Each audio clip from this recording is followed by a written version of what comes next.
Good morning, good evening, wherever you guys might be across the nation or around the entire globe. This is your perspicacious purveyor of Samizdat, Commander Culture, and I am joined once again by the ever witty Templar. Today we are going to be talking about things that are made to fall apart. We know, looking around at our lives, that things fall apart are falling apart in front of our eyes.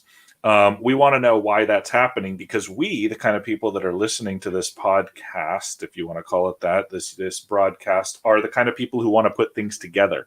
We're the kind of people who want to build. We're the kind of people who want our children to rest in the shade of trees that we plant. Yet, everywhere we turn, we see people cutting down the saplings, stamping the soil into hard, flat concrete everywhere that we go. And we want to know why that's happening. So Templar and I are going to talk a little bit about that today. We hope that you can join us as well in the chat.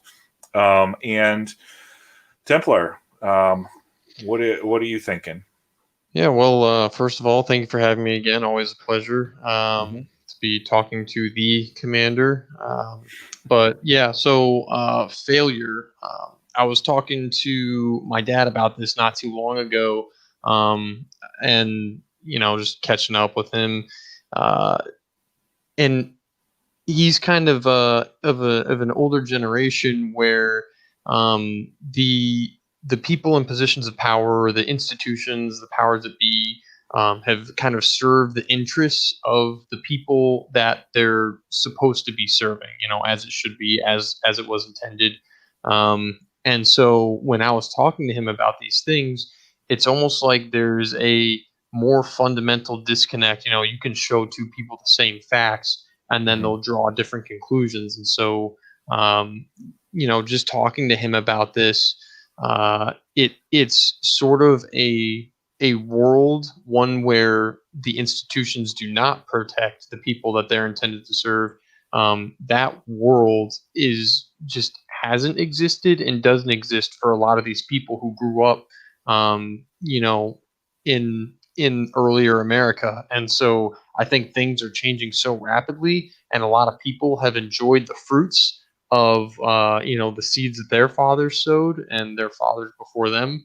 And it when you look around today, instead of being inspired and cherishing something precious that was given to you by your forefathers, we're seeing, like you described, the forest being cut and the land being salted, figuratively and literally. So, and this isn't like a doom and gloom kind of thing. This is more of like a, hey, what's going on? Why is this happening? And then, are we really on a downward trend? What are really some of the markers that we're seeing that represents this downward trend? Because people can express discontent with their current lot in life, and I feel like a lot of people do that. Just complain about maybe where they're at personally, or just about how the city that they're in or the state that they're in wasn't what it used to be. But I would like to ask you, as a historian or someone well versed in historical matters, what some of those, I guess, characteristics of decline are that you can recognize in a society where you can say, hey, you know what, we are worse off than our parents, even though the GDP might be going up, or even though my family isn't getting like shot at, or crime isn't increasing where I'm at in my area. What are some of those historical markers of that would mark a downtrend as opposed to an uptrend? Well, if you're talking civilizationally, I would say that you're looking at a general erosion of culture, right? Culture is, if you think of the society that you live in as a tapestry, the old tapestries that would hang on the walls in the castles, all of those pictures of the hounds and the stags and the forests and the battles were held together on the backside by threads that made the picture come alive on the front. You look at the backside of a tapestry, it doesn't look like much. It doesn't look important. But when you start pulling on those threads, when you start cutting those threads, when you start dissolving those threads, then the picture, the coherent picture, becomes incoherent. It starts to fall apart. And so the glue that holds a society together is its shared culture. If we all agree that we want our children to believe that Santa Claus is coming to give them presents, then that's one thing. We all have that vision. We all have that understanding. We all have that same sort of societal goal. But if certain people are celebrating Kwanzaa and other people are celebrating Hanukkah and other people are talking about the flying spaghetti monster and other people are defacing nativity scenes, and other people are talking about Santa Claus and other people are talking just about Jesus and no Santa Claus, then you have a breakdown in the fabric of the society. And you can have, and that can be anything, the way that you teach your kids at school, the kind of foods that you eat, the entertainment that you enjoy as a people, whether it's, sports or movies or pop culture or something like that. And dissension and in that particular sphere is the first thing that you will see. That's going to lead to all kinds of other problems, like we see today, where we see problems in the supply chains, we see problems in the medical system, we see problems in the infrastructure that doesn't work, we see the monetary system buckling. And that is a result of that crumbling of the fundamental threads of the culture. You can look back at any multipolar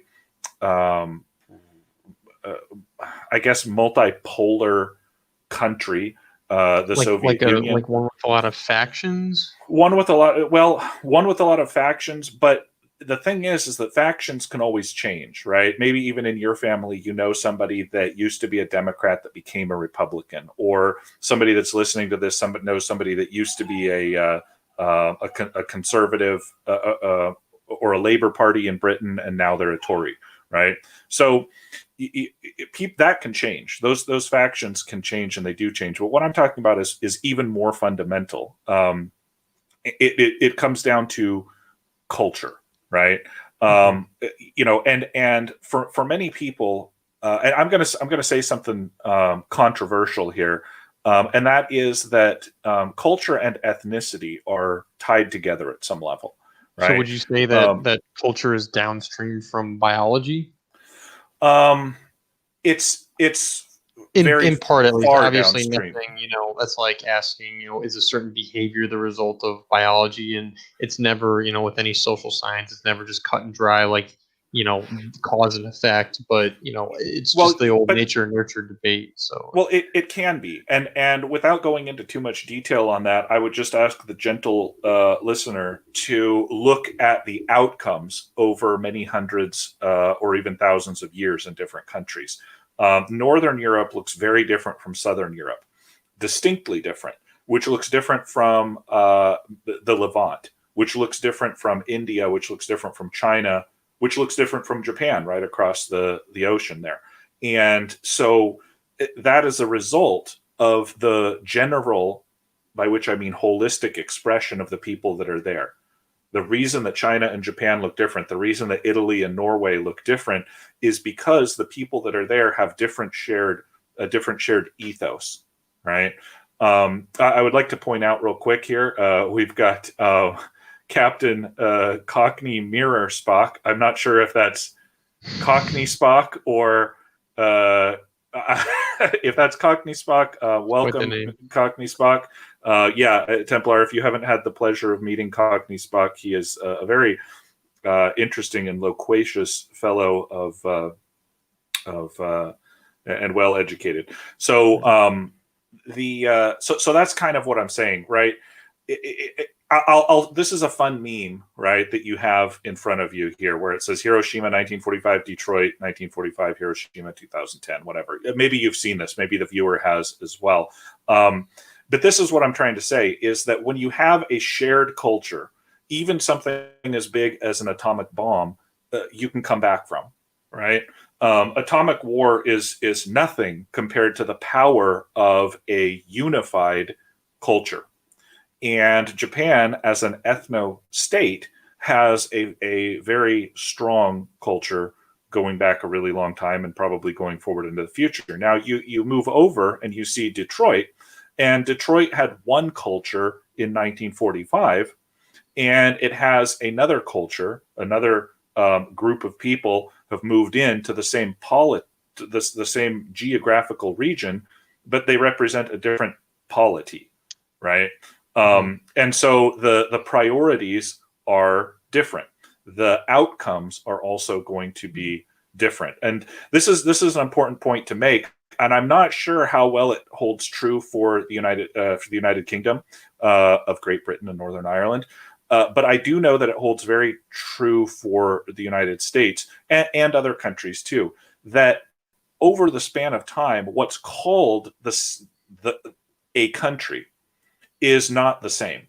The United States right now in 2021 is not the same country. It is a foreign country from the United States of 1945. And that country was a completely different country from the country that went to war against itself in the 1860s, which was unrecognizable to the people who founded the country. Completely different. If you want a starker sort of metaphor, just look at Germany, right? Germany under Angela Merkel is nothing like West Germany during the Cold War, which was nothing like Hitler's Germany, which was completely different from Weimar Germany, which was not anything like the Kaiser's Germany, which was nothing like Prussia before German unification. So are these These were evolutions like in the people themselves, or are these leaders who have taken the country in a different direction? it's a combination of both, right? So in the United States, which has been subject to, I'll use that term, a large demographic displacement of the founding stock, you have a completely different organization, a completely different country. In the sense of Germany, you had the exact same people creating completely different factions, shall we say, right? The same people who voted in Weimar Germany were the same people who voted for Hitler's plebiscites, who were the exact same people who later voted for, Willy Brandt and people like that in the Cold War. It's this. So you're looking at two different things. It is evolution over time. You could almost call it de-evolution, depending on, and I'll make the point here, entropy, right, which we'll talk about Hmm. later. But you could make the point that the stronger that the ethnic unity of a country is, the more likely it is to resist and even overcome entropy. So ethnic Okay, and unity not includes more than just biology, right? Like it just it genetics. You're talking it about like it the shared includes values kind of piece, it and includes a language, it religion. includes a lot. It includes language. It includes religion. It includes biology. It includes shared experiences Yeah, to history. Yeah. varying degrees. Right. So I'll give you an example. Uh, as different as French and Catholic. I'm sorry, French Protestants and Catholics were, and how much they bent at each other's throats throughout their whole of existence. When the German Catholics and Protestants both attacked them in World War One, they came together, right? Because they had a shared language, because they had a shared ethnic background, right? When you looked at, World War II or something like that, you could have a German American and an Italian American and an English New England American all serving in the same regiment fighting Nazi Germany, right? And Hmm. the Axis powers. So even though ethnically they were German, even though they ethnically were Italian, there was something that had divorced them from their ethnic stock and created a new sort of identity, right? That was America. Now, if you look at what the major cities of Germany look like, they look much different than Detroit. So one can say that the bonds of multiculturalism or the bonds of diversity are that we saw in something like Saving Private Ryan are much less robust than the bonds of ethnic unity. And that's kind of the rabbit hole that I've gone down there. Hmm. I And don't know so, if answering your we're question. we're relating that to the decline of civilizations, and all of these things are markers of a declining civilization. And I guess my question would be, at what point does evolution become destruction, maybe? Can you say, oh, America is still America, it's just evolving, as opposed to, just like Germany evolved or France Well, evolved. yeah, Mm. Germany evolved into a totalitarian, nightmarish dictatorship. So did Russia. You know, so have a lot of places. You're saying evolution isn't necessarily isn't inherently good or bad. It's just, is it inevitable? It's always inevitable. Everything changes. Even countries or ethno states that have been the same for a very long time, like China, right, have very different flavors. China, when it was a nationalist republic, looked very different than when it was a dynastic empire, than when it was a communist dictatorship like it is now. But the similarities are much greater than, say, the difference between the United States now and the United States Mhm. prior to the Civil War. Okay, so Um, so other than the trash piling up into the streets, when can you tell if the evolution that's occurring in your country is for the better or worse? it- well, I guess you have to define better or worse, you do, because there's, for example, I mean, there were people back in, I mean, there's a thing that you may have heard of called the John Birch Society, right? Mhm. Where people even back in the 50s and 60s were very disappointed, very upset, very alarmed, very concerned with the direction that the United States was going. They said, we're falling into a communist dictatorship, and they formed the John Birch Society to oppose that. And most people around them didn't join the John Birch Society. They looked around them and said, "What? You're crazy. There's nothing like that happening." And Mhm. really, there certainly didn't seem to be, to the same degree. I mean, you didn't have people toppling statues in a great people's cultural revolution. Right. You didn't have the government coming in and forcing people out of jobs.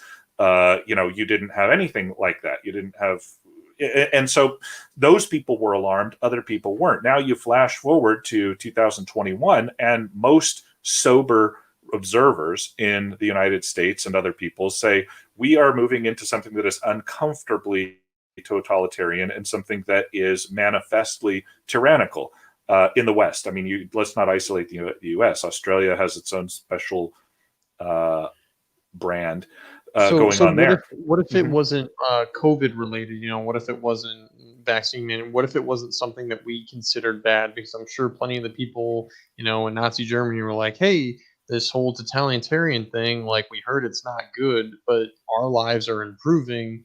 And whether that's just an appeal to the 51%, just mob rule of like robbing the 49%, giving it to the 51%. Oh, majority of people's lives are improving. It's a good tyranny. Mhm.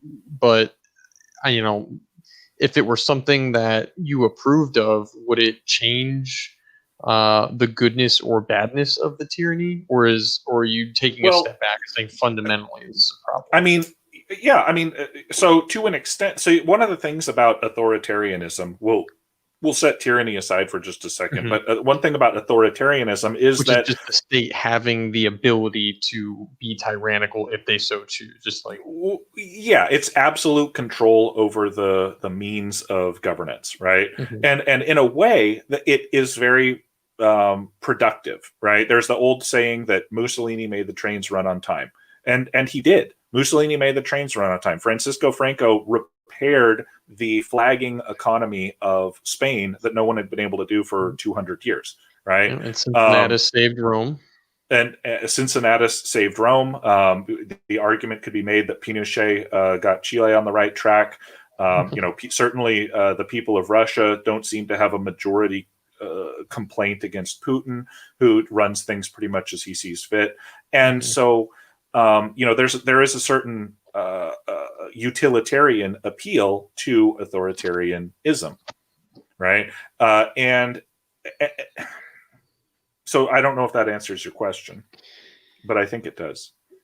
Yeah, no, we're still just going down the path here of what markers of either destructive or constructive elements in your society can you identify in this path of evolution? And so, Hmm. is authoritarianism inherently one of those markers? If the power of government is expanding, does that mean you're in for a wild ride, and you can expect to be in a worse off position, or your kids to be in a worse off position than you were, or Mhm. is it no, I trust this guy? Because I know in like Japan, there's a lot more restrictive rules potentially on freedom than there is in America, but it's almost something that works for them and something Well, that they don't yes. have a problem with handing more power to their government. And it's like a trust thing, and that kind of goes back to the history as well, where America was built on a mistrust for government. Well, it was. Yeah, that's a very good point. Also, I'll point out, going back to my idea of the ethno state, that the Japanese culture is much stronger than the Japanese government could ever hope to be, right? Mm. Whereas the American culture is almost ephemeral. So hard to define. It might as well not even exist. And so government, or the idea, sort of the cult of democracy, I'll call it, has sort of mesmerized the people of America to say this is the glue that bonds us together. When in fact, that's not really, actually, that's a recipe for authoritarianism. When you say, Mhm. well, it's the government that helps us. So any problem that exists, where do we run to? We run to government, right? Mhm. Whereas in a place like Japan, any problem that exists, what do? You run to your cultural backstop, right? You don't run to the government to ask for help. What would be an example of a cultural backstop that would assist you in some trying time? Uh, I'm assuming it's well, worse than yeah, like no, you need okay, extra well, sugar for yeah. your. Let's look at Hiroshima right here, right? Since I mean, Mhm. a nuclear attack levels your entire city, and everyone is either dying, dead, or out of commission. Yeah. And what do you do?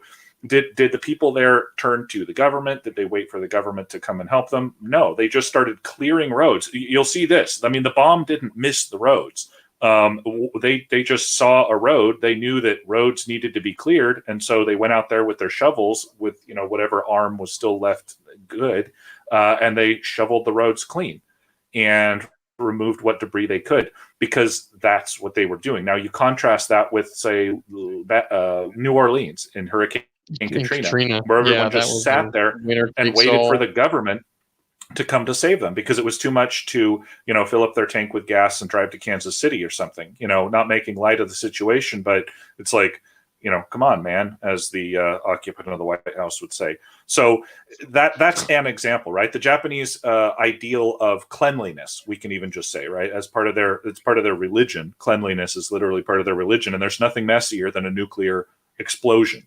And so immediately you fall back on your cultural tropes. Everything has to be clean. We got to clean up. And that's exactly what they started doing. Mm. Um, does that make sense? Does that, I think. Yeah, yeah.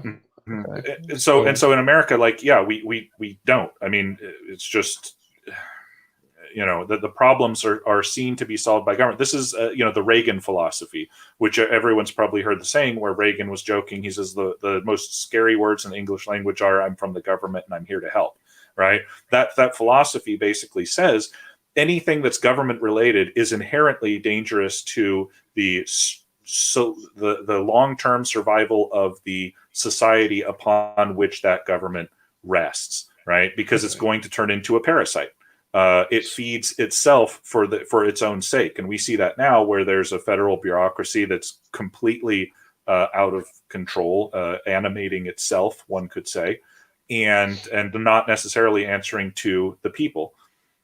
So the expansion of government power isn't inherently good or bad. It might be what the times demand, but it's really the erosion, like you originally said, erosion of the culture of the people that you need to be on the lookout for. That is the Right, marker for destruction as opposed to construction.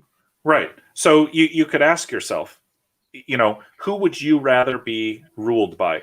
A Queen Victoria of England, who was not voted in, right? Or Jimmy Carter, right, who was voted in. One of these people is more capable of holding the reins of power than the other, and although one is much more authoritarian than the other. And so, just because somebody is more authoritarian, what it has to do with is the culture that underlies the power that resides in that leader. Does that make sense? So, Mhm. I mean, the what Thomas Jefferson said, all political power derives from the consent of the governed. And this is true. If anyone wanted to take out Queen Victoria as a mass, they could have. The British people proved very handily that they could string their king up if they wanted to, and on several occasions, right? With the Magna Carta or the English Civil War, these kind of things. But they said, no, this is fine. We're fine with her having that kind of power because the culture solidifies the distribution of power, wealth, and all of these other things. Do you think those people were able to be strung up because they just didn't have the tools that they need to keep people under their thumb, or do you think they would be in an equally tenuous, obviously in the back of any king or queen's head, before any decree, they're going to think, okay, is this going to make my people want to kill me? And they would probably think long and hard about that. And nowadays, I don't think there's a single politician who has even thought for 1 second, like, wait a minute, is this going to make people mad or not, before they move forward with something that they think is in the best interests of either themselves or everyone. And so, if Queen Elizabeth or Queen Victoria had social media, drones, a microphone in everybody's phone in their time period, do you think that would go differently and they would essentially take advantage of those tools and be less wary of the people? Or do you think it would still be more of a benevolent relationship between like monarchy and the people? I think, I mean, yes, but I think it has less to do with the means of control than it does with the means of legitimacy, right? So when you are a king or a dictator, Joseph Stalin or Pinochet or anybody like that, there's an air of illegitimacy about you as a ruler. Does that make sense? So it's like, well, why are you the boss instead of me or everyone else or whatever? Mm-hmm. Whereas in a democracy, I'm putting air quotes there, you cannot question the sanctity of the sainted masses, process, right? Yeah. So if the people say that George W. Bush won the election and not Al Gore, then George W. Bush now has the imprimatur of absolute power over the most powerful nation in the entire world. If Joe Biden is declared the winner by the organs of the state, then it's beyond the pale now to question him, right? Mm-hmm. I mean, because the people have spoken. So there's kind of like religious atmosphere that surrounds democratic decisions because it's the people, right? Whereas if you have somebody who is, let's just say authoritarian, whether that's light authoritarian like Queen Victoria or heavy authoritarian like Joseph Stalin, there's always that air of illegitimacy where they have to worry. And the stronger that you are, the more worried that you are. Nobody on earth was ever more paranoid than Joseph Stalin, right? Mm-hmm. Because he knew he was a criminal usurper, right? And he held the reins by absolute iron-fisted tyranny. And so, but he always had to watch out behind his back, so he couldn't push the people too far. This was the experiment that they did in Soviet Russia. When they came in, they had different measures of repression that went from a guy named Felix Dzerzhinsky running a thing called the Cheka in the 1920s, which was like North Korea on steroids. And by the end of the Soviet experiment, you had Mikhail Gorbachev basically writing letters to Girl Scouts in America, right, for publication in national syndicated stuff. So there was that evolution where the harder that you start out, the easier you have to become in order to remain legitimate. Whereas in a democracy, it always tends towards tyranny. This is something that Plato would even tell you, right? Mm-hmm. Plato. I mean, I guess that's right. I mean, and it's kind of not fair to single out Plato because he absolutely hated democracy, but and he had his good reasons. I mean, so did the founders. Sure, yeah. There's another good example, right? Because they knew from long historical example that democracy will always tend towards oligarchy, which will then tend towards tyranny. And whether you have an authoritarian government in between is sort of irrelevant. People conflate tyranny and authoritarianism, and it's not necessarily equivalent, right? Hmm. So that's the state in which we're heading. The Japanese, since we'll go back to that example since it's up, they don't really have a democracy, right? I mean, they have a vote. They have a constitution that was basically the U.S. Constitution of 1945, lifted and imposed on them by threat of nuclear weaponry in Hmm. 1945. But they've had the same ruling party almost uninterrupted for the last 80 years, right? Their culture is what rules them, right? They are, if you want to look at it negatively, they're slaves to their culture. It's very hard to break away. Ask any dissident Japanese person. But in the United States, we have this fig leaf of freedom and justice and truth and all of this kind of stuff with capital letters. And how much longer will people believe that that's actually the case? And one could make the argument, and people have, that that was eroded at some earlier point in history, whether it was the Civil War, or whether it was the 1913 with the Federal Reserve, or whether that was the the 1960s or something like that, with the cultural erosion that was going on there. So Okay. So you democracy is a point very dangerous place to be. And once you're in a democracy, the clock is now ticking for tyranny. It's simply a matter of time. Is that the okay?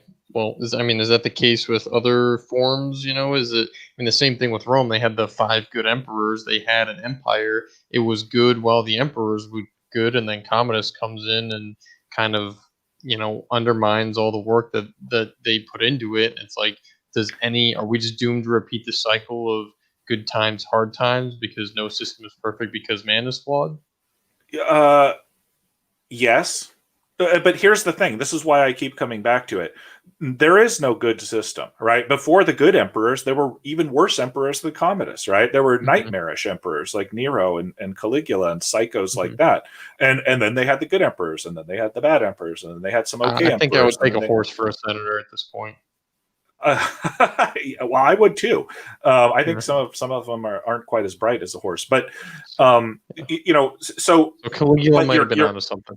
your culture, right, is what determines whether or not you're going to have a good life, right? Your civilizational model in the macro, and your culture, which is an atomized part of that civilizational tapestry, that is what's going to determine whether you have a good life. It has nothing to do with your government whatsoever, right? So That, okay, that's so why you people. said that, Mhm. yeah, you said that government, is less important than the culture in determining the quality of life that you have.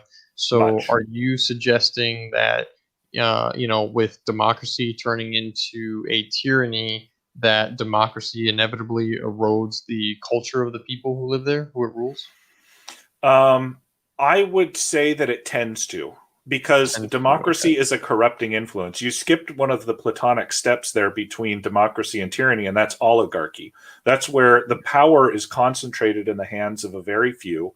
And this is what we see happening in the United States. This is what we saw happen in Athens when it was in its late stage. And that's what's going on here.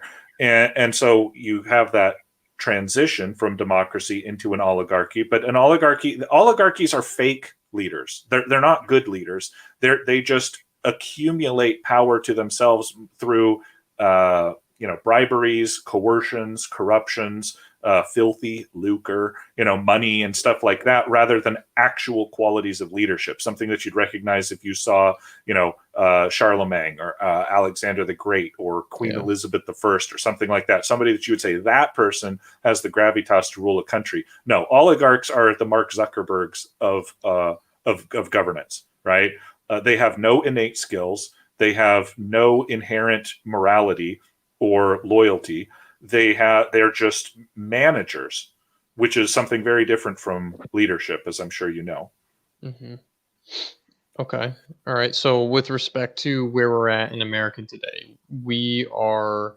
on the decline, and the thing that we are pointing at as evidence to that decline is like, yes, anyone could see buildings crumbling, or Yeah. cities being just worse off in general, but it's really the deterioration of culture. Which in Yes. is that okay? Can you have the same group of people and still have a deterioration of their culture? As in, even if there wasn't demographic change occurring, would you still be able to see a degradation in a civilization with the Uh, preservation of their culture? I mean, Dig deep into those historical examples. I know there's one in there. It's got to be. I mean, it's certainly possible. I would make the case that without any sort of demographic displacement at all to speak of, the South Korean people have completely fizzled out. The Koreans, like the Japanese and like the Chinese, are a very strong ancient East Asian culture. What they are now is sort of Samsung. they're at best, right? At Yeah. best, they're Samsung and Daewoo and Hyundai, as they call it, and these other sort And of conglomerates. At worst, they are, K-pop, androgynous, yeah. bizarre, it's really sad actually what Korea has become. And I'm not sure. I'm not an observer of Korea. All I can see is that they're not Korea really anymore. Um, and And they North haven't Korea been is not faring demographically much better. But pardon? and they haven't been demographically replaced. They're No, still they the haven't been same demographically replaced. But they have. genealogical people, but the culture is so different that it's Right. virtually like Well, not mhm. recognizable from someone The- who would live there so the 50 culture years ago. has been subjected to an extreme battery of influences, whether that is from the Russians, the Soviets, whether that's from the Japanese imperialists, whether that's from the United States imperialists, whatever you want to call them. And it's very hard for a small country like that to survive unchanged. In the face of something like that. That's why when I personally look at the Baltic states, Latvia, Lithuania, and Estonia, I'm amazed to the point of being mesmerized at how resilient those, I'm not going to call them microstates because that would be an insult to the millions of people that live there, but they are very, very small. And they have been for a long time, but they've been extremely resilient in the face of, devastating demographic slaughter and complete cultural occupation over centuries. And it seems like Korea is not up to the challenge of maintaining their Korean identity. They'll become, the People's Republic of K-pop or something, but they're Mhm. not going to remain what Korea is, I don't think. And so there's an example, right? Whereas there's What's that millions of inflection examples. point? Like Pardon? what's the inflection point? Like it changes from what to become Well, irrecognizable. it's hard to say. I mean, it just becomes different, right? It becomes different. So if you look at Vietnam, right? Vietnam used to be composed of I think two or three kingdoms: the kingdom of Viet, the kingdom of Nam, and a kingdom called Champa, which no one's ever heard of before. And they all had distinct, cultures, very distinct.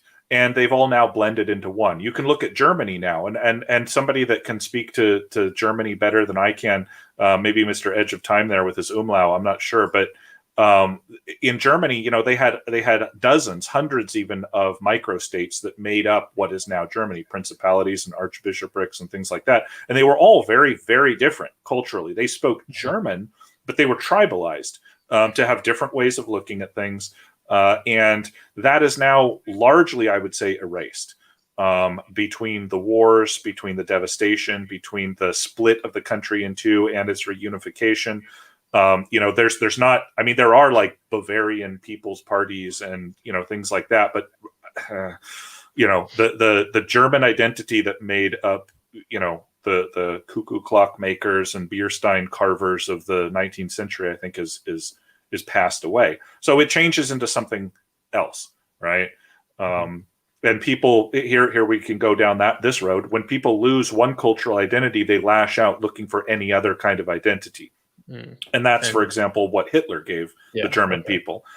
He's like, here you go. You will have all of the Germans will be together, even if we are from the Sudetenland, even if we are from Austria, even if we are from East Prussia.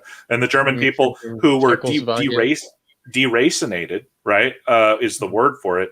These people then flocked to Hitler's banner. And then now you're in sort of a tyranny type of environment. Sure. So Edge of Time, very cleverly, he says globalism. This is what the oligarchs that are ruling us now, post proper democracy, no matter what some people still think we're living under, they appeal of those organic identities. They erode exactly the erosion of organic identities or organic cultures, and an attempt to hybridize everything under the almighty dollar or Moloch, or whatever you want to call this thing. I call it the globalist American empire. You can figure out the acronym for yourself, GAE. But with the globalist American empire, gay, is trying to erode all of that. So there you go. Okay. And so that kind of leads us into some of what we were talking about previously. We were talking about wealth being destroyed and the various ways that can occur: inflation, taxes, just outright theft. And it sounds like, there's more other than the inflationary wealth destruction. There seems like there's both a top down and a bottom up sort of destruction. If inflation is the bottom up that affects everyone. We talked about the importance of money and trade in an economy and really in a civilization. And so when you're doing inflation, you're chipping away at the entire foundation of a people's and entire nation's well-being. And then you can speak to potentially the top-down means of just over, hey, we're the government, you have to get vaccinated, and we're just using the vaccine mandate as an avenue for the government to really flex its muscles on people.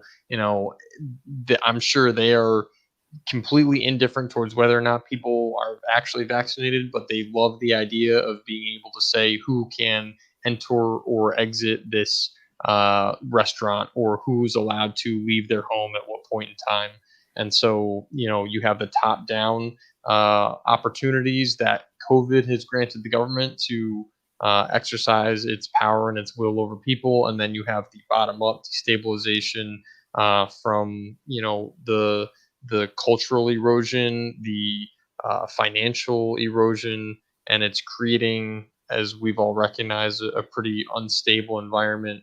And I think that raises, now that we've adequately defined what this destabilization looks like in terms of the erosion of the culture and the degradation of people's well-being, financially or otherwise. I guess the next question is who and why. Well, those are pretty big questions. I will say that your top down, bottom up thesis is a pretty good one. And I would tend to agree with it. I'll paraphrase because I don't remember the exact quote.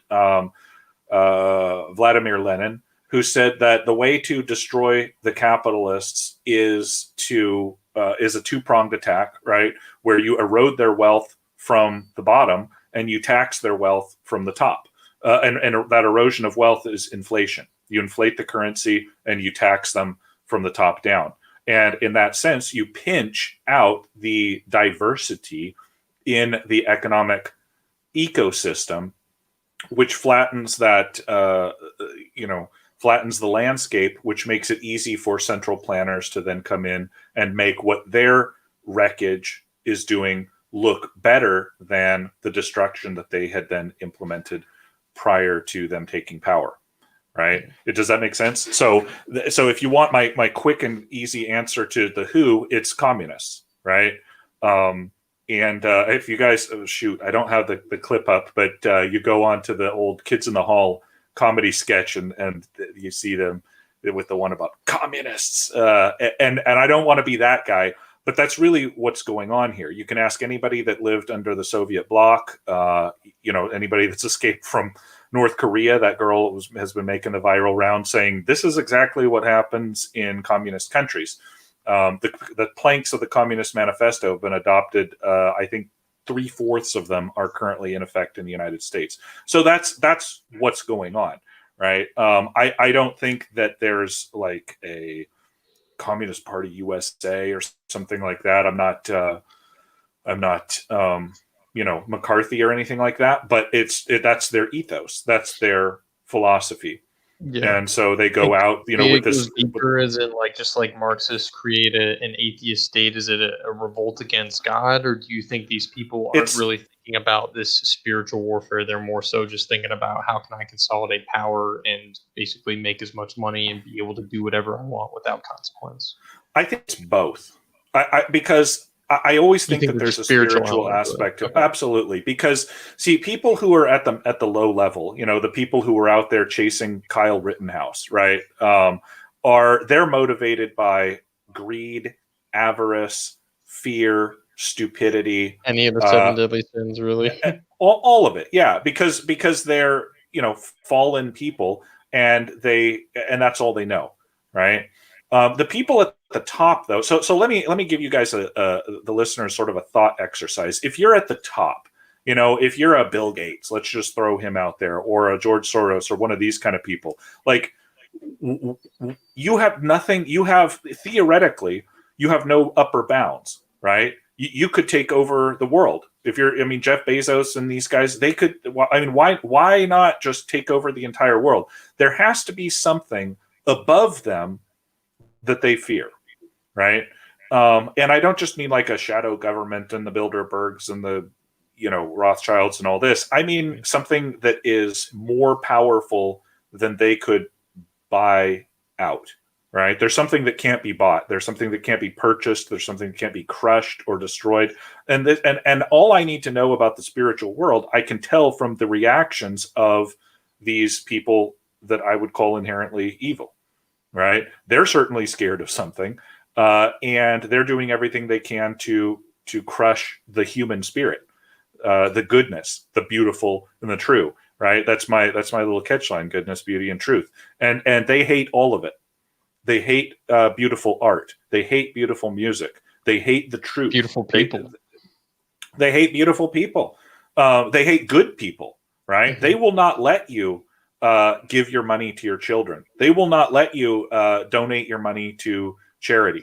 They will not let you, dig a well on your neighbor's property. They will not let you catch the rain that falls from the sky to give to the farmer next door so he can grow food. They will not let you do any of this stuff. They simply see something that's good and they attack it. They see something that is beautiful and they attack it. They see something that's true and they attack it. It's like it's almost like I forget there's a medical term. It's like an automatic response, an autonomic nervous response, right? And that's what they do. Well, sure, okay. Let me see. Edge of Time is following us here, and so he gives the example of hip hop. I'll call it rap because I'm old school like that. And to call it culture is, of course, a blasphemy to the C word. But it has encouraged universal gangsterism, and not just in poor countries. I'm amazed at the saturation in regular countries, in first world countries, in American countries. All it is it's a philosophy of greed. Okay, that's all that's encouraged in that. It's the same in communism. It's the same in rap culture. He makes the fun point that punk rock didn't enjoy the level of adoption. Yeah, punk rock was not pushed because punk rock was anti-establishment. It said these people are negative. These people want to control us. These people are. Which is hilarious when you see Rage Against the Machine artists, plugging the vaccine. I sure. lost it. That was hilarious. Oh yeah. I mean, and you find out who the real punk rockers were too. Who back in the day, who was just making a thing of it and who wasn't. And so hip hop or rap is a weapon that's used by the oligarchs to destroy culture, to bring Okay, it down to so the what lowest do you possible say denominator. to Yeah. those people who are basically like, your kid's listening to a song and you walk in and you're like, Jimmy, don't listen to that. Those are Satan's tunes. He's gonna turn you gay and you're gonna like be a Satanist from listening to this rock music. It's like the classic 1950s parents whose kids are growing up and they're like, I don't know what it is. Is it the skateboards? Is it Elvis Presley's hips? What's turning all our kids, soft and everything. And Mhm. it's almost like, I don't know, like a cigarette or something. If you smoke one cigarette, you're not going to notice the difference between you today and you tomorrow. And it's only after like 10 years of a bad habit that it has any difference in your actual well-being. But like, how do you communicate the threat that any one of these one individual things that in isolation poses no threat, but over time uh, Mhm. is just contributes to eroding, and I say eroding almost like acid or Yeah. waves against a pillar there, of the cultural fabric, because Entropy. neither of us would really place the death of Western civilization at the feet of Run DMC or Ice Cube, Cypress Hill. The you know, right. Okay. So I'm going to sound like a broken record here, and I apologize. But the thing that to the answer to your question is culture. Culture, culture, culture, culture, culture, culture, culture, culture, culture. And it's not just because I'm commander culture, which I am, but that's really, really what it comes down to. So I will answer your question, right? If you walk in, I mean, kids do all kinds of stupid stuff. Kids jump off of roofs into pools. Kids listen to rap. Kids, put eyeliner on when they skin shouldn't or tone. whatever. Yeah, I mean, kids skateboard on stuff they shouldn't because they want to see what happens. Kids go out in the woods. That's what I did when everyone else was getting into trouble. And it's like kids are going to do stupid stuff. But if you have a culture, your kids are not going to be stuck in that. If you have raised your kid up right, they're going to take one listen to rap, and they're going to say, "The f is this garbage," and they're going to throw it away. They're going to take one. If you've raised up your kids right, they're going to take one look at pornography, and they're going to say, "This is stupid." And they're not going to engage in it, right? They're not going to engage in hardcore drugs. They're not going to engage in,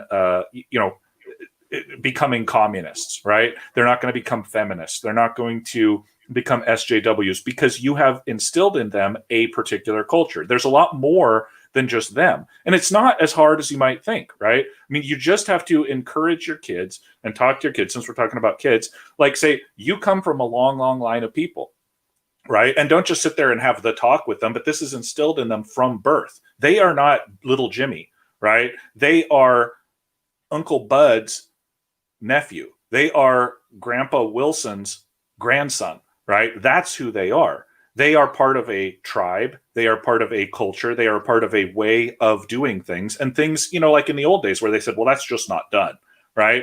That's not an old fuddy-duddy saying. If you can inculcate in your children, in your family, in your group, that this is not the way things are done, then you have successfully inured them to the ravages of culture for the most part. I'm not saying that they're, everyone that, what I'm saying? It's not a universal thing, but this Right. is how it works. When you break down the family, when you tell people mom is empowered by going back to work, she doesn't need to raise the kids. When you say, here, little Jimmy, have a cell phone. What's the worst that could happen?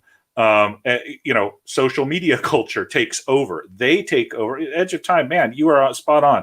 The social media is going to tell your kid or you what is your culture. You're going to be now a drone of whatever this is. So those are the two options. Do you create a strong culture in your family, in your social group, in your tribe, in your community, or do you turn that over to someone else? Do you rent that out to someone else? And this is why feminism is a poison. This is why communism is a poison. This is why SJWism is a poison. This is why modern art is a poison. This is why rap is a poison. There's a lot of poisons out there, but it doesn't do, if you just run around all day using this metaphor, slapping everything out of a kid's hand and saying, that's poison, this is poison, this is poison, they're not going to know what not to pick up until you slap it out of their hand. But if you say everything that has a red label and a child-proof cap on it is something that you shouldn't touch, otherwise you'll end up like Casper, the ghost, who's dead. And and teach them this way, right? It's a proactive way of teaching. And this is not, I'm not some sage or something like that. Just go back to everyone in human history. What did Socrates do? What did the Indian chief sitting around the fire do? Did he say, "Oh, young boy runs with buck, you should not stand in front of buffalo, stand behind buffalo"? He didn't have to say that. He would just tell a story about a brave hunter who snuck up on the buffalo wearing a coyote pelt and was able to get his prey. Well, that's how you do it. Socrates did it by asking questions. Well, is this right? Is this right? Is this what we should do? People would say yes or no, and then he could correct them. So culture's a heuristic for good life choices. Sure, absolutely. I like that. That's kind of an AI thing, right?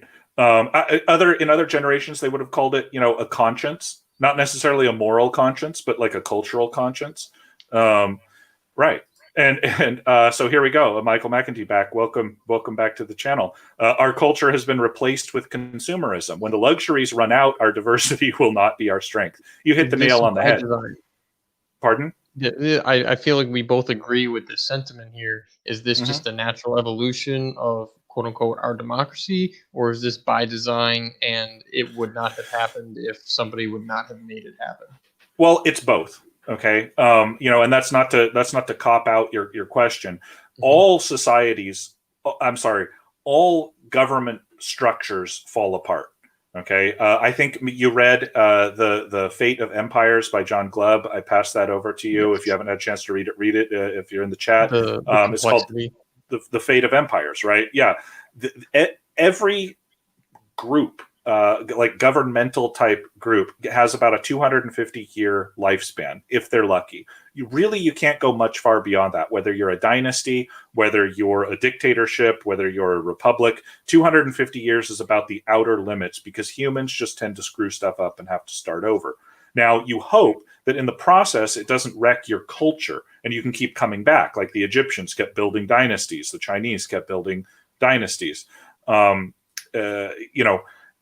that's where you go. It's so people, because of the laws of entropy, things are going to fall apart. They don't have to fall apart as quickly, though, and bad decisions and bad actors, like the oligarchs who come in after a democracy has run its course, are going to hasten that process.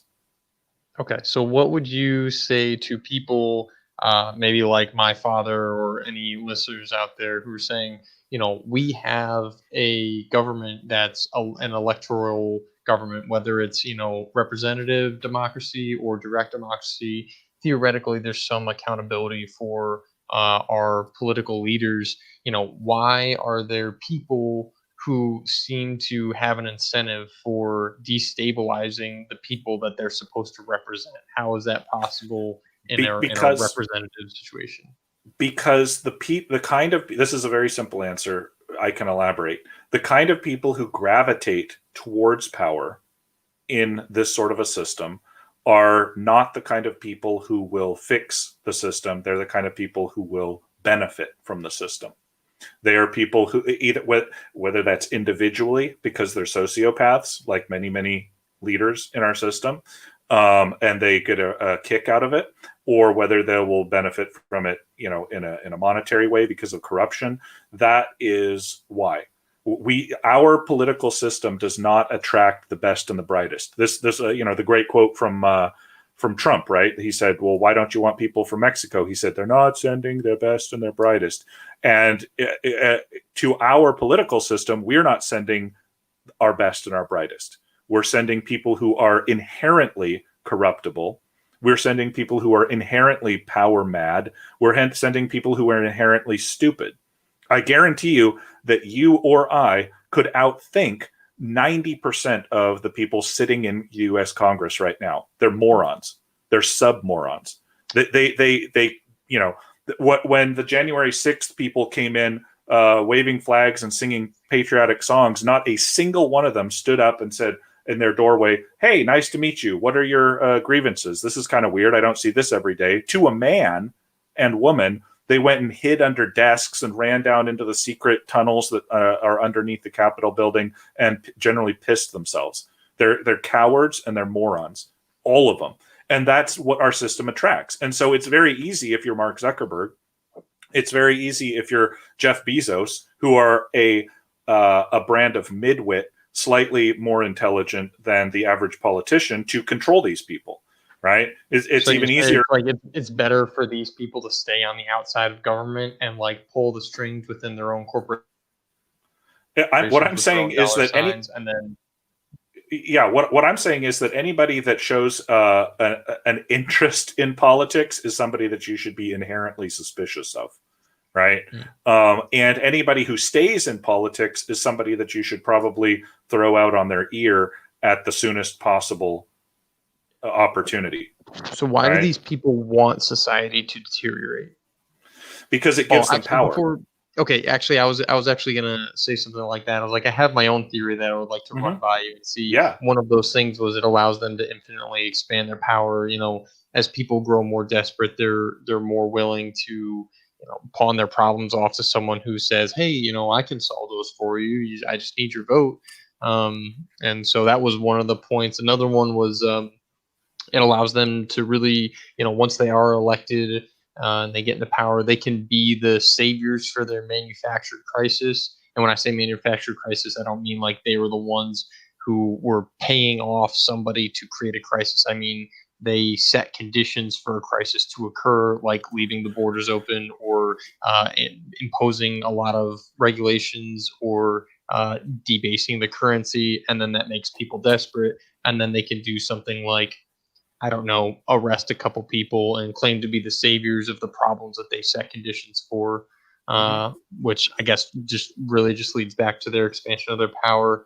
And then the final thing, and good Orwell reference here, but when they lower the chocolate ration and then the next day they raise the chocolate ration and everybody celebrates the government increase of the chocolate ration, even though it was like less than the original amount.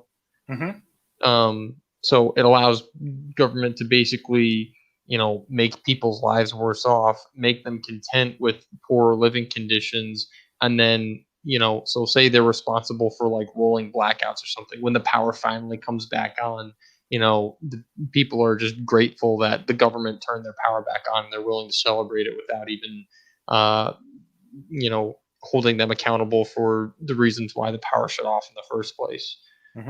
But besides all those points, it really goes back to your original point of like, yes, it allows them to accrue more power.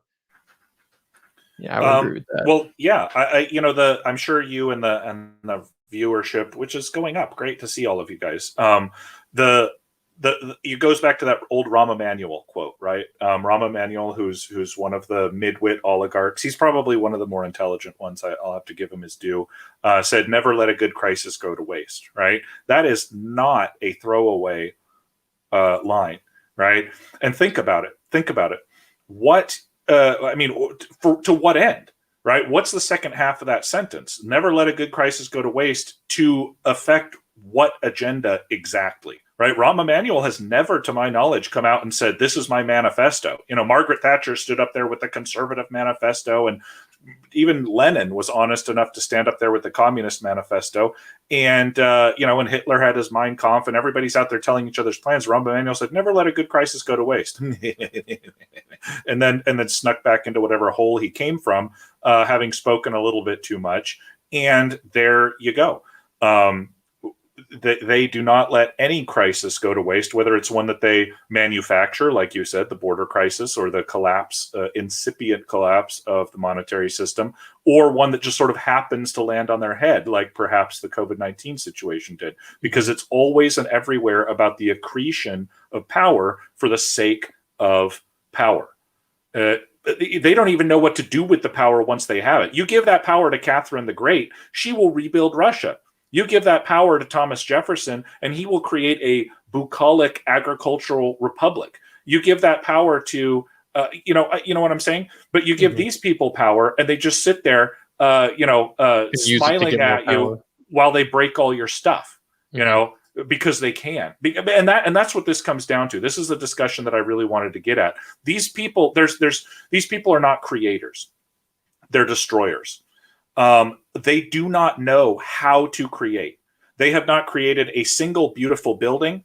They have not created a single beautiful piece of music. They have not created a single beautiful piece of art or a grand, eloquent speech. In 80 years, they've never done this. Right? People still quote, George Washington and Thomas Jefferson and these guys. Nobody quotes Lenin. Nobody reads speeches of Stalin. Nobody can remember a damn thing that Obama ever said, because despite what people were told to believe, he was not, in fact, articulate. He said And just Trayvon sort of. Martin could have been his son. I'd agree with him on that one. Oh, good. Yeah. And he did also say his Muslim faith. I mean, there were a few things that he said, Yeah. but, one doesn't memorize the gaffes. So what these people do in order to exercise their power is that they walk in and they break stuff. Hey, look, there's a statue that stood of Robert E. Lee for generations, of many different kinds of people, of many different political views. Let's just come in and break it. Hey, look, there's a law that stood for generations. An early video that I did was about Chesterton's fence, which G.K. Good Chesterton was fences make good neighbors. well, more than that. He said, if you're walking through the forest and you see a fence and you do not understand why that fence was created, you don't understand who built that fence, you don't understand what their motivation was in building that fence and how long that fence has been there, don't touch the fence. You don't break the fence. You go around it, you can go over it, you can dig under it, but you don't destroy the fence. Because it's there, it was put there by people who understood a lot more about why that fence is there than you. And this is my absolute irritation in dealing with these idiotic, like, mediocrities, because they don't understand anything. The SJWs who destroy Star Wars, or the communists who tear down statues of Robert E. Lee, or the power mad people in Washington D.C. telling everyone where and when they can't work, they do not understand how the system that they're currently and actively smashing with a little hammer while they're grinning at you works, or why it was put into place in the first place. And when it shatters, right? The fun news is that they'll all be washed out to sea with everyone else.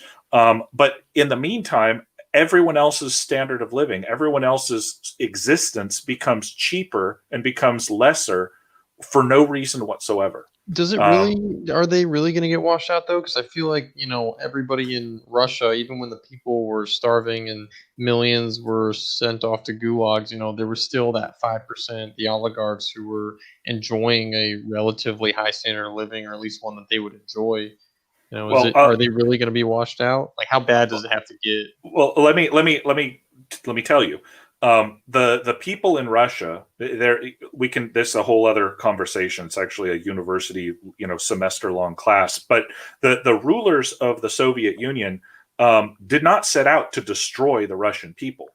That was a bug in their system, that it Yeah. happened to make an omelet you have to break a lot of eggs. Lenin didn't say go out and smash all the eggs. The people Hmm. that we have in charge are saying smash everything, right? By any means necessary, destroy it all, Hmm. right? And they are a whole different brand from what was happening in the Soviet Union. What you can call anarcho tyranny, right? It's complete anarchy in that everything is degrading on purpose. They're trying to destroy everything. Lenin, it ruined Russian agriculture, but he was trying to make it better.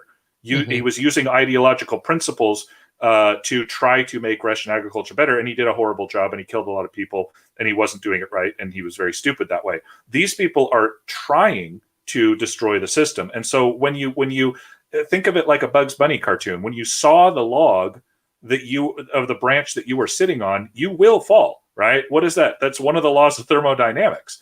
And if you're actively sawing at that log, well, you're going to fall too. just like that log does. But they're too stupid to see that. They think that they're going to get their just reward. Well, like a Tolkien high wrote about party this. position. Yeah, yeah. The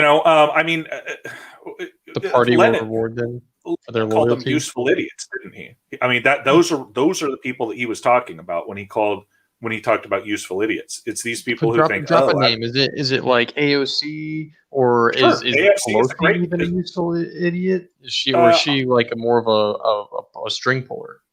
um, Pelosi, I'd say she's a useful idiot. I mean, if you or I could sit down in a room and talk circles around her, I'd say she's a useful idiot. I don't have confidence that I could talk circles around Bill or Hillary Clinton. I don't. I have complete confidence that I could talk circles around Mitch McConnell or Boris Johnson or Nancy Pelosi or these kind of people. And that's my personal metric. If I could outtalk them, then they're a useful idiot. Right? They don't rise to that level. The GOP are useful idiots here, says Foubert, and he's right. That in America, we have two parties. We have the evil party and the stupid party, and the Democrats are the evil party, and they have been for a very long time, and at least since Johnson. And then you've got the stupid party, which is the GOP, and they're useful idiots. Yeah, I mean, they call themselves conservatives. They only conserve the last cultural victory that the Democrats or liberals or communists put a flag on. Would you say they are controlled opposition? Who? Just GOP in general. Like, do they exist just to Some of them temper are. the right? Some of them are. Yeah, absolutely. People like Ben Shapiro. Absolutely. Yeah, like a gatekeeper for People other, like, yeah, I'd even say Jordan Peterson. People like that. Yeah, absolutely. They're gatekeepers. Whether they know they're gatekeepers or not, I'm not sure. Ben Shapiro knows he's a gatekeeper, and I know that personally. But other people, maybe they are, maybe they are. But that point, I think, is kind of irrelevant. The fact is, they just shouldn't be listened to. They're toxic, to use a fun word from modern day. But that's really the thing. That's an important point to understand, is that in the olden days, the people that sought to take over a country sought to maintain it in some way. The only thing that we have an equivalent for in history is like the Mongols, right? If we don't like what we see, or if something strikes us the wrong way, we will absolutely level everything to the ground and then move on. But the thing is the Mongols didn't expect to stand there and live and then farm in the soil that they had just salted over. And these people actually do. Oh yeah, there'll be a great, America after we get rid of all the Trumpites, after we get rid of all the, anti-vaxxers or whatever they, call us. And the GOP, the useful idiots, just sit there and nod and walk towards tyranny just a little bit slower. No, they're in it for the civil discussions and the debate, the dialogue. That's what they're in it for. They just want to have a good discussion. The William F. Buckley standing athwart history and saying stop, kind of, idiocy. But I mean, look, you can go back. I'm staring right now at a book by a thinker, a conservative thinker. He had been a communist and actually became a right winger in the United States in the 50s, named Burnham. It's a book called The Suicide of the West. It's the original book called The Suicide of the West, not the new one that came out a couple days ago by or a couple months ago by some guy. And he basically says the same thing in the 1950s. He's saying we are killing ourselves because the morons on the right do not understand that they're up against a militant, psychotic, frothing, anti-civilizational, cultural Genghis Khan, right? So there you go. Okay, so with this information, I guess there's a couple reactions you could have. One of which is like, I was in the grocery store today, and they put up a sign like, "Oh, don't have this product due to shipping issues." And I was like, "Okay, this is real. This is not stuff that it's just like, oh, it happens in Washington and it's just, it is what it is." It's like, no, this is having a direct impact on people, whether your dollars are not being able to buy as many goods, or the goods simply aren't even making it to the shelves. Like, this is these people's actions, these people's decisions, these people's idiocy is impacting the individual man, in the middle of Nebraska. So, Mhm. what do you do with this information? One of the things is you could listen to the previous podcast and uh, hear about them destroying our wealth and how you can preserve it. And then another way is these people don't have your best interests in mind, and so having the means to defend yourself either from them or from the mob, because they're both arms of the same body, whether that's Mhm. the armed police force coming to enforce a COVID regulation or mandate on you, or it's a riot that was astroturfed into existence um, through social media. You're going to need to be able to defend yourself. um, yeah, I mean, I'm just thinking of where once you accept the fact that you're ruled by idiots who hate you, what do you do with that information? Well, here's the first thing. I'm sort of a weirdo. I'm sort of a psychological outlier, we'll say. Um, and you probably figured that out if you're listening to this for any length of time. But I realized really early on in life that I was surrounded by morons. If you ever saw the old Spaceballs movie, he says, hey, what's your name? I'm an asshole. He's like, what? Well, who are you? Well, I'm an asshole. I'm surrounded by assholes. And that's how I've always felt. And that's never changed. I always thought, oh, when I get to high school, everyone's going to be really smart. And they weren't. They were all morons, including the teachers. And I thought, when I get to college, everyone's going to be there wanting to learn. And my first day on a college campus, I almost got hit by somebody puking Yeah, out of a third-story window while I was walking by. And and college it's is gotten not a place for smart people. it's got no, it's not. It's where smart people go to die. Yeah. And so I'm a contrarian. That's a long way. It's a long way to say I'm a contrarian.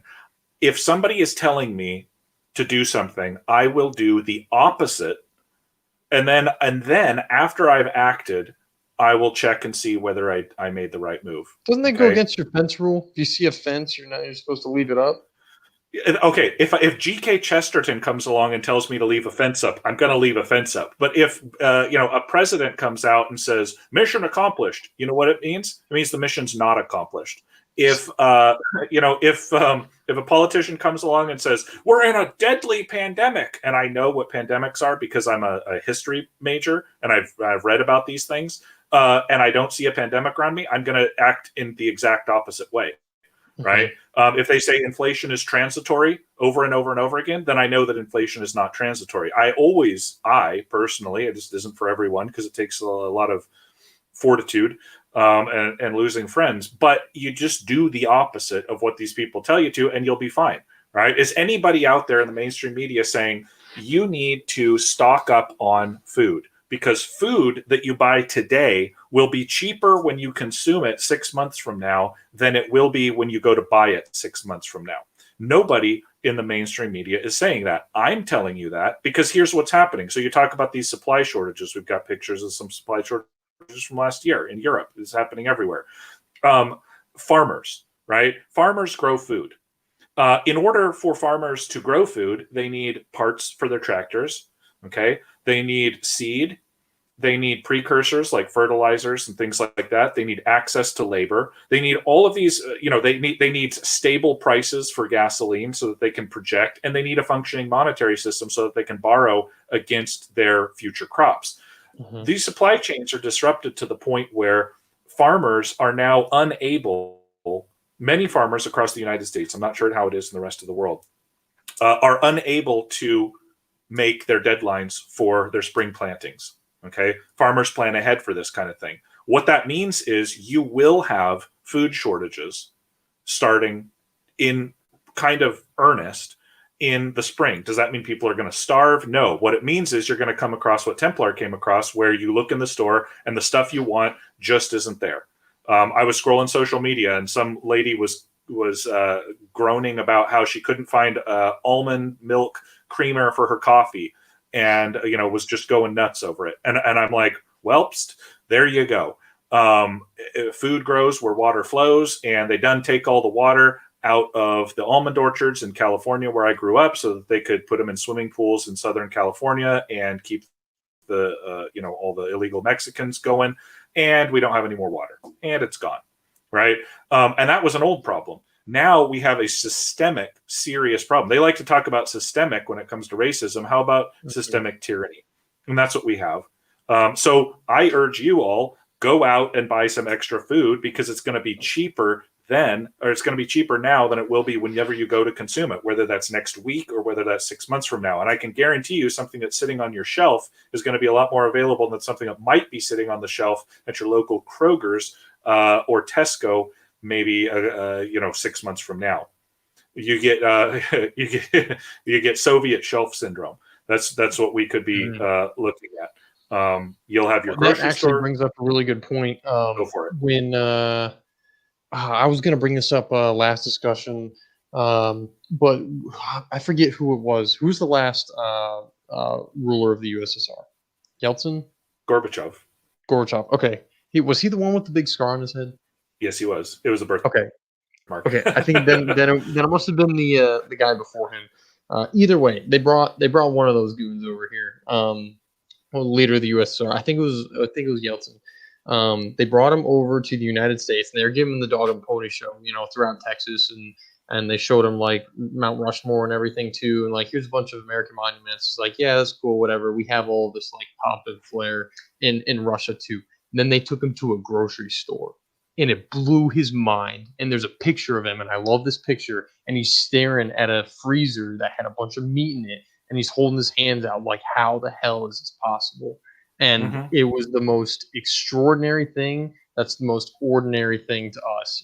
He saw the national monuments, and it was a grocery store that just blew his mind. And people need to recognize that two things. One, that is an anomaly.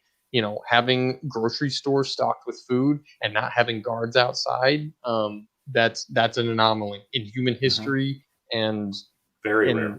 It's yes. So definitely be grateful for that, and definitely be wary of anyone who says that we need to destroy the systems that allowed this thing to happen. It's a miracle, really. Yeah, absolutely. The Soviet Union.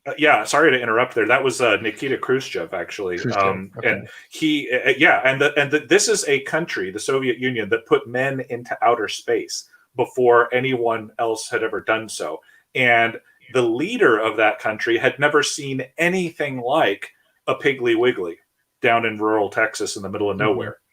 And that tells you just how rare of a thing that we all take for granted.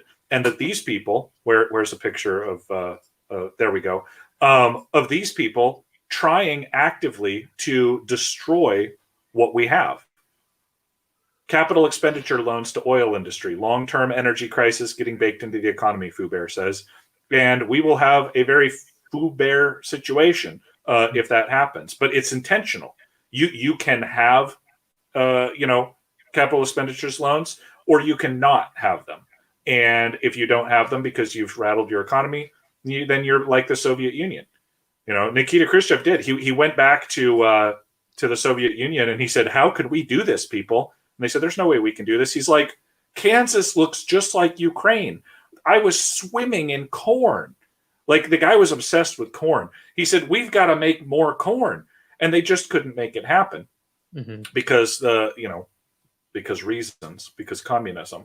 And that's where we're headed. So calculation problem of central economic planning.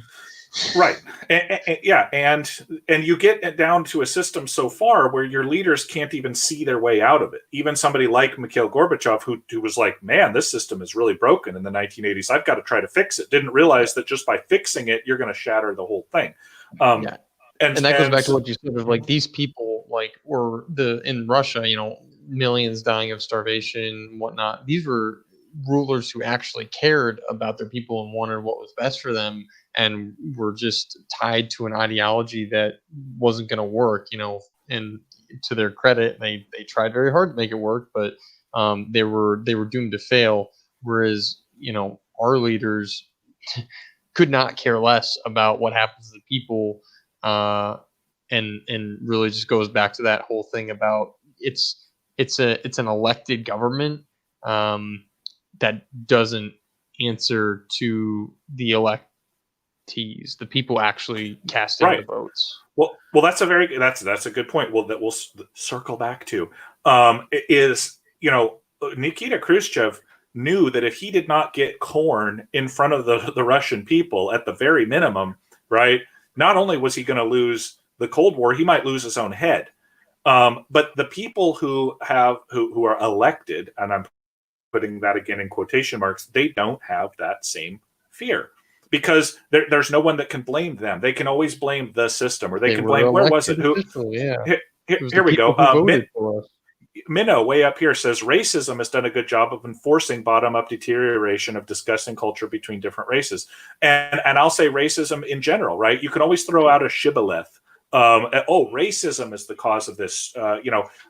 Critical race theory, structural, what is systemic racism. And in the Soviet case, they said, the kulaks, there were these farmers who actually knew what they were doing, and they're the ones that are causing No, everything they to know go. they were hoarding all the food. That's why there were shortages. Yeah, and what they were actually hoarding was the seed, for next year's harvest. So you go ahead, you seize that, you distribute it to everyone in Moscow, and then guess what? Next year you're absolutely screwed. But guess what? Everyone can see it's plainly the fault of the kulaks. Right? Absolutely the fault of the kulaks, because the kulaks are the ones who always grew food, and now there's no food. And I was filled last year, and now I'm hungry this year, and it's their fault. So let's go kill them. And that's what's going to happen, for example, in some of these countries, hopefully not the United States, but we'll see, with people who are unvaccinated. Let's move over to that topic real quick. Yes. Because the vaccine earlier, this is the conduit for, it could have been anything. It just so happened that the opportunity presented itself that this was a means by which the government could now enjoy unprecedented powers and it's not even like the boiling frog analogy where they like implemented over time. 2 years ago, if you described the situation that we're in now, you would be blown away, and then you also say there's no way that people would tolerate this, and they've done it. To their credit, they've gotten American people, a historically power averse people, to basically not just unwillingly go along but embrace their muzzle, and embrace these changes. Well, yes. There's a lot there to unpack. I subscribe to the RK selection hypothesis that says basically there's two kinds of people: there's wolves and there's rabbits, and rabbit oriented people worship security, like it's an unholy, Indiana Jones relic. And the security that comes from everyone doing the exact same thing is supreme to them. If you look at them from the outside, look at those anchovies all swimming around in a giant pool. The shark's going to come, the swordfish is going to come and eat a whole bunch of them, but they don't care because it's probably not going to be them statistically. And that's the philosophy of rabbit-oriented type people. And this is what we are dealing with now in the United States because they've been made dependent.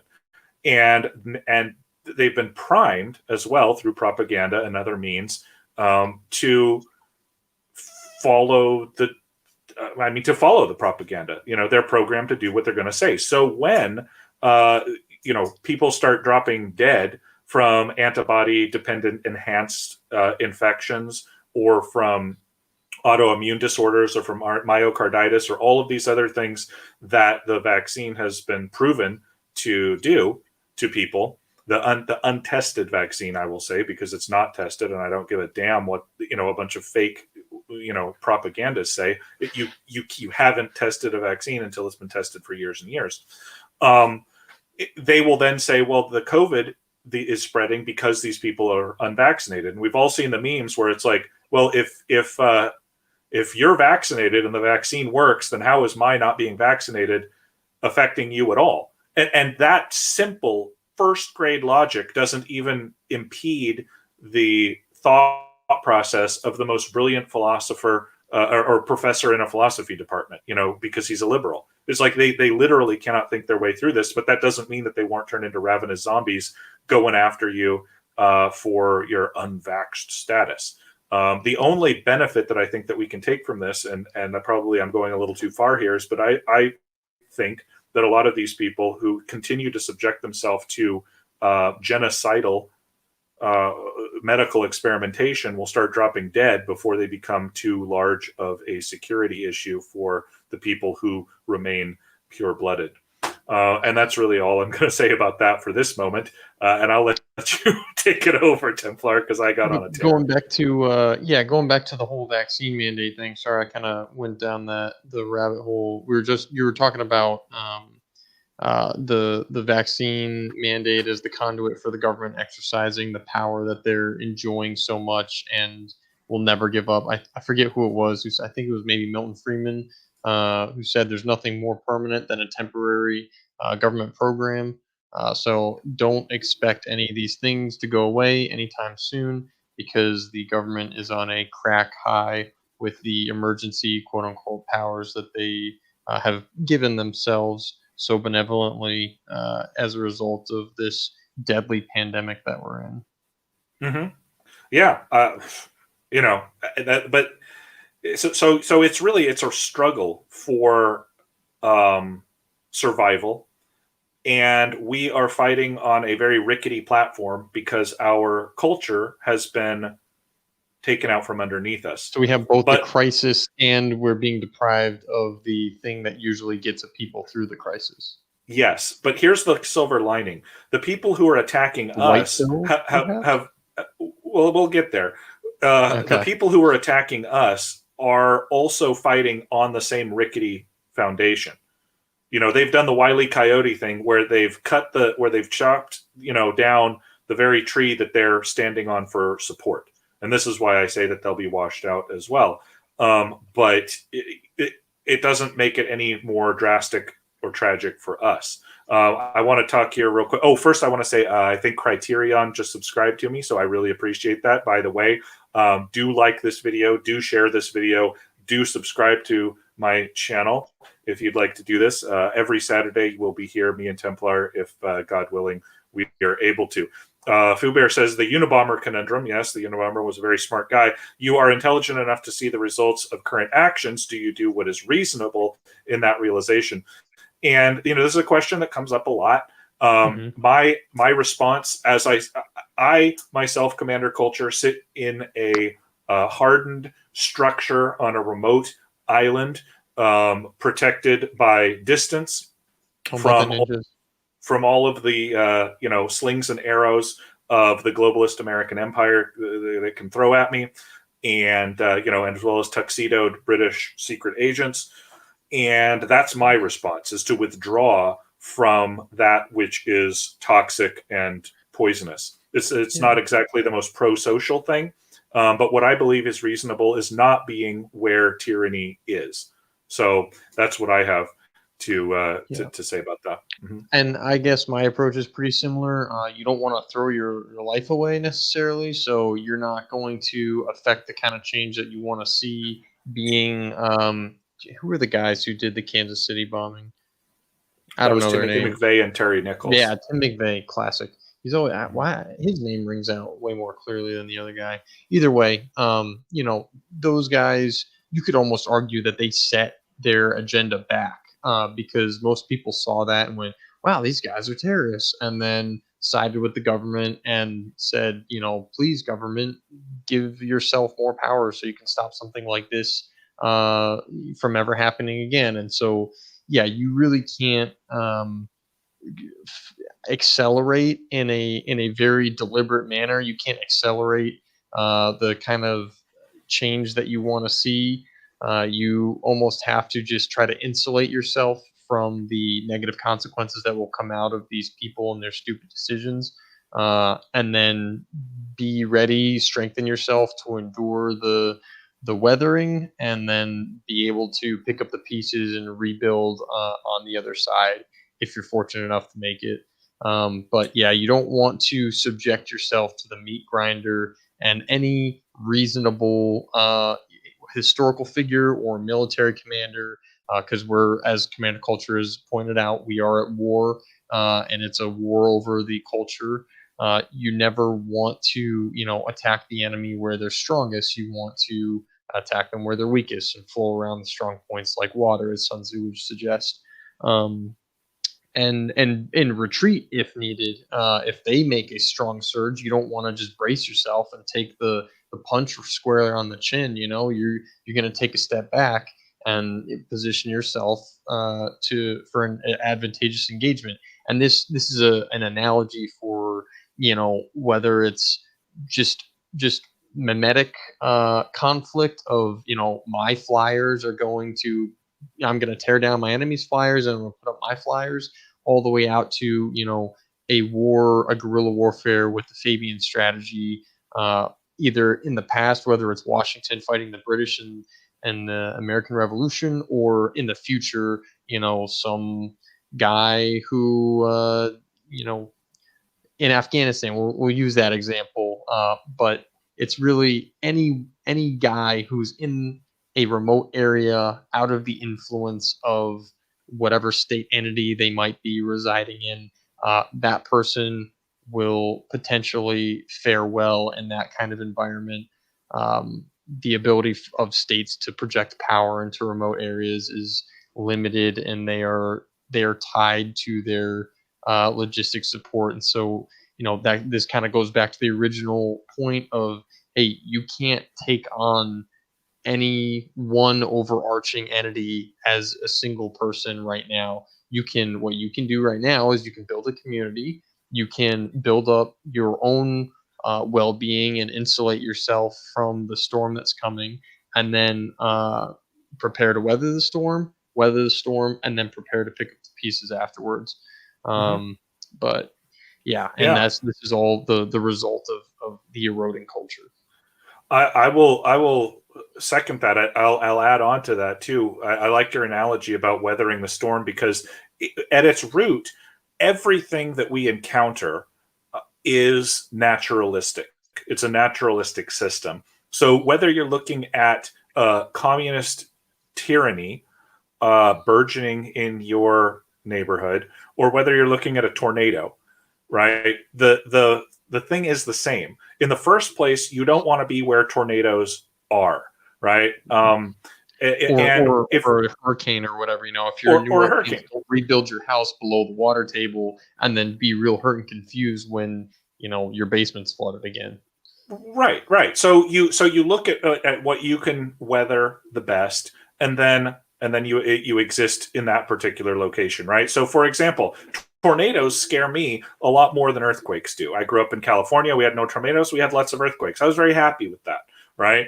And I was prepared for that, and the house that I was in was protected, but it wasn't protected if a tornado had come. So I would have been completely screwed. So you live in an environment that's suited to the surrounding dangers. Okay, and failing that, because sometimes you live in Tornado Alley, or sometimes you get a really big earthquake, right? You hunker down. That's what you do every time when a bear attacks. What do you roll up into the fetal position? When a hurricane comes, you go down into the basement. This isn't cowardice, right? This isn't stupidity. Yeah. This is the height of reason. You're not going to run out and rage against the tornado, just like you're not going to go down to a protest on January 6th and start raging at the powers that be, right? Because The winning that's boxer is not the one who can take the hardest punch. It's the one who doesn't even get punched in the first place. well, there you go. There you go. It's an avoidance strategy, and certainly there are times when one needs to be kinetic. And I've heard somebody once described me as dangerous on demand. I kind of liked that, and I thought it would stick. And we know that Templar is a warrior. And nobody doubts our credentials in that particular department, but we're also very smart individuals. Well, we're not just going to run out and cause a bunch of trouble, because in the end, what would that do? So I liked your metric or your spectrum there. I was reading something the other day of somebody that was protesting they went down to Target, and all of the Christmas mugs that have like the letters, all the family letters, A, B, C, D, E, F, G, for the last name or whatever. And they just put the F, the J, F, the J, and the B to the front of the whole row. So it just said FJB, FGG, F Joe Biden, right? And that's a protest. That's something that you can do. That's not going to get you in too much trouble. I like how Fubar here, Fubar, pointed out the perfect harmonious circle that is the logic of commander culture. When he says that it's my contrarian nature that tells me that because the powers that be obviously want violence, we should not engage in violence. That's why nobody has. We're in a country. I mean, the United States is a country that is full of very dangerous, well-armed people. Great Britain and Australia are very dangerous individuals. You can look at any point in history and believe that, and yet there has been no general uprising or anything like that, or nobody taking on individual politicians and fisticuffs and stuff, because we realize let me put it this way. If you're familiar with Rudyard Kipling's poetry, we are very slow to hate. Yes. And this tribe is very, very slow to hate. And And at the nobody point, knew when the Saxon began. the point is that the point at which they know that they have trouble on their hands is the point at which it will be too late for them to do anything about it. And That being said, that's you a can't historical be a observation. paper tiger. You don't retreat the same way a boxer doesn't retreat just to avoid the fight. They're retreating so that they can strike back in a more advantageous time and place. So I don't want to confuse the comment there with pacifism, because I believe it was actually Jordan Peterson who said, if you're harmless, you're not virtuous. You're just harmless. You're like a rabbit. It's when you're a monster and you choose not to be monstrous, then you're virtuous. So you need to have a sword and keep it sheathed. And some wise man once said, if you have a cloak but no sword, sell your cloak and buy one. And it's not a call to war; it's a call to preparation for war. If we're to have war, very well, but you just make your enemy know it's not going to end well for them.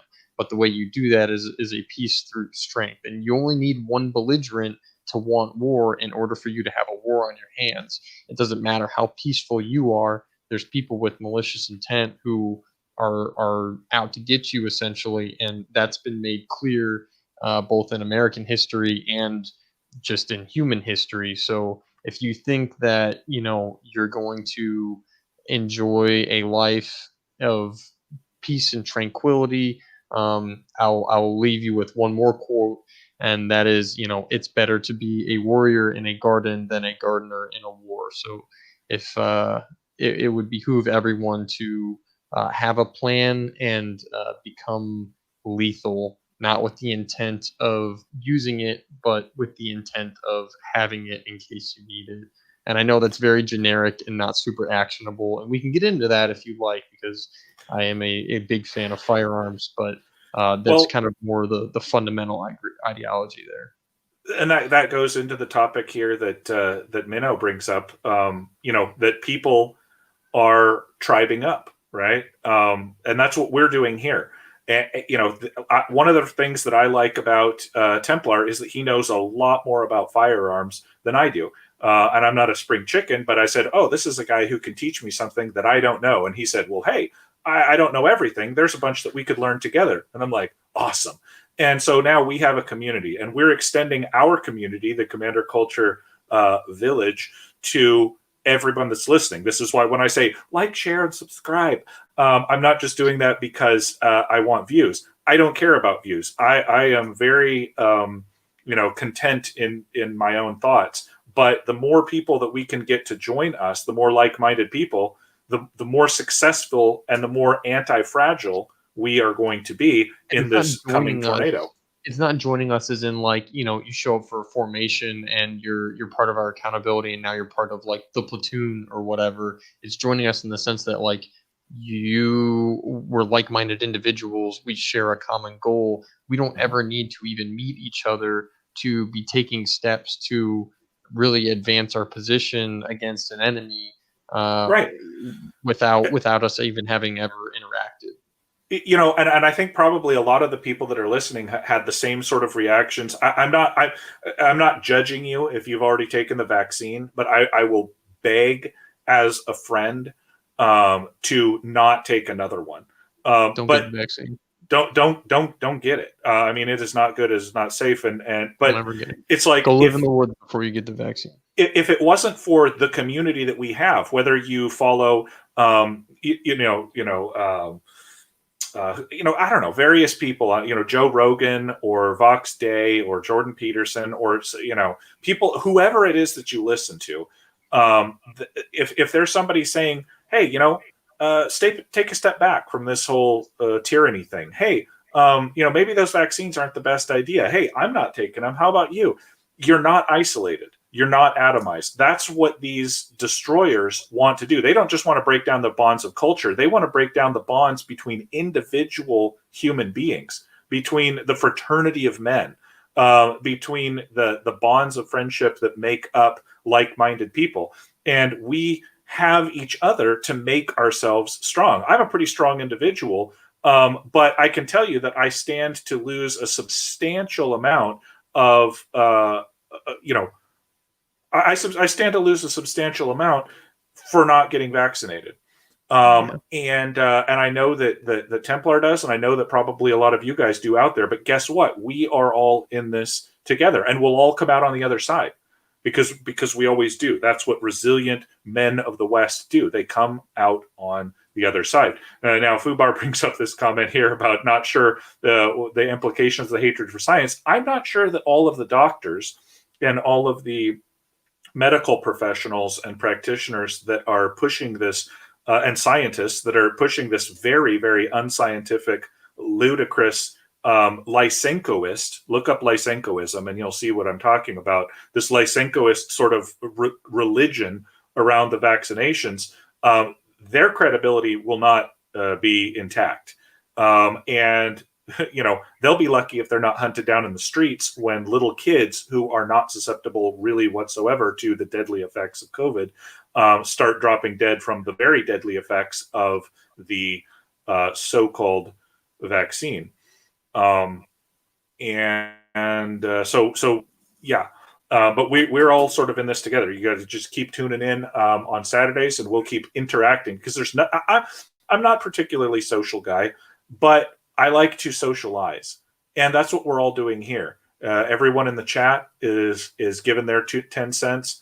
Templar and I get together and we talk about the events of the week, and it feels good. It's not always something we can talk about with our work people, or you mentioned Templar, even your family. Your father may not get it, and it's like here though, we can have that community. We can build that tribe. We can add to it. We can have mutual protection societies, whatever. I think Minnow's typing something here, and I'm not quite sure what it is.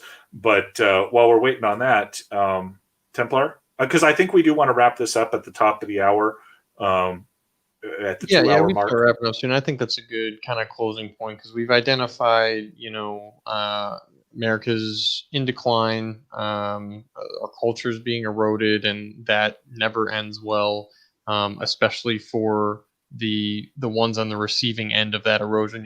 It sucks to be in a country that's in a transitory state for everyone, but it sucks more for the people who are on the receiving end of that transition.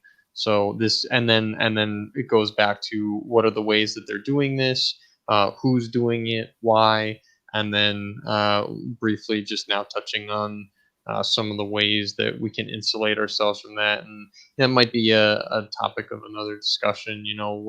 What does crypto trading look like? What does 3D printing look like? What does buying silver look like? What does your weapon systems look like? Don't even get me started on those. But yeah, so we've got some bad things coming on down the pipe.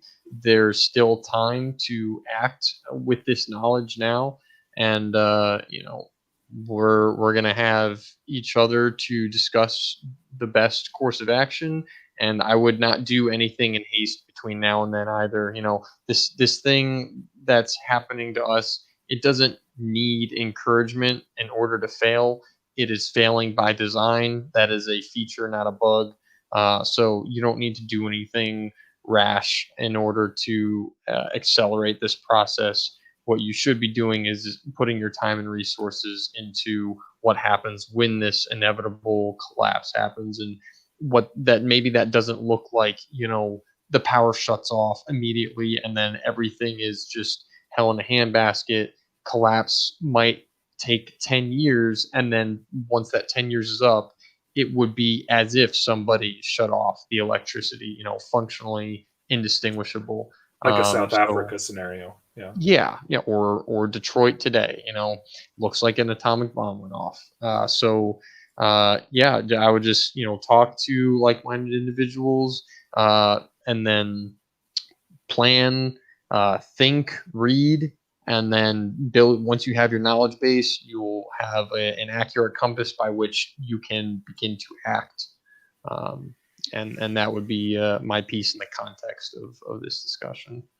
Yeah, I like it. I like it.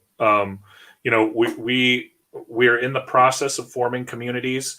The stuff we've talked in our last broadcast about various things that you can do. Today we talked about various things, especially around food, and just general preparation, sort of mindset, and then also building the tribe, building the community, building. Uniting the culture. They are out there. I'll circle back, as they say, to the first couple of minutes of the broadcast where we talked about the tapestries. These cultural vandals are actively unraveling the tapestries, the threads that make up the tapestry of our culture. And if by joining together in blog forums, on YouTube channels, at church, at the gun range, in the meat space, as they say, in all these different places, we can tie those strings back together, one person at a time. That's all it's going to take. The minnow here, is telling us, Good luck when to we you, all brother. band together, we have strength when we all come together. I think that's the point of what he's saying, and I like it. That is so true. And you know even what though? You're Mhm. you're not guaranteed success even in this No. instance. They might get 100 new Mexican illegal immigrants in there to replace all of you, and you're all just going to be out of a job, and the refinery is going to turn right back on, and no one's going to shed a single tear for you or the hundreds of other, red-blooded Americans who would need to put food on the table for their family. And I would say that this is not without sacrifice. All of the men, I think all of them, if not vast majority of the men who signed the Declaration of Independence, ended up broke dead or just shattered. So none of this is without a cost, but I can promise you that the cost of continuing to give ground until you are just uh, an unrespectable, unrecognizable shell of yourself, incapable of looking in a mirror, that is a worse death than the literal one. And I think this quote is probably, uh, I don't know who coined it, but a coward dies 1,000 times before their actual death. But someone who's brave is the luxury of only enjoying it once. Mm-hmm. Mm-hmm. It's so true, and that's what we face now. That's what being a man is all about: is standing up to and facing down the challenges, no matter how titanic they might be. Whether you're David and they're Goliath, whether you're you know uh, Sergeant York and there's an entire platoon of German soldiers. You stand strong because you know what you believe in. I'll go back to the thing Minnow was talking about. If they, if you're at a refinery or you're anywhere, they fire you. They can bring in 100 extra illegals, but those people don't know the job as well.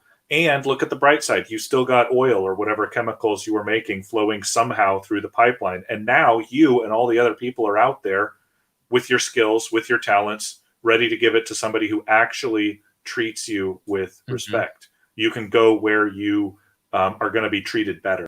And this is, the hashtag parallel economy, which I'm really getting into now, because there are millions of highly talented, very intelligent people, some of whom are listening to this broadcast, And if we are out of jobs, well, guess what? We just have to give each other jobs, right? Hmm.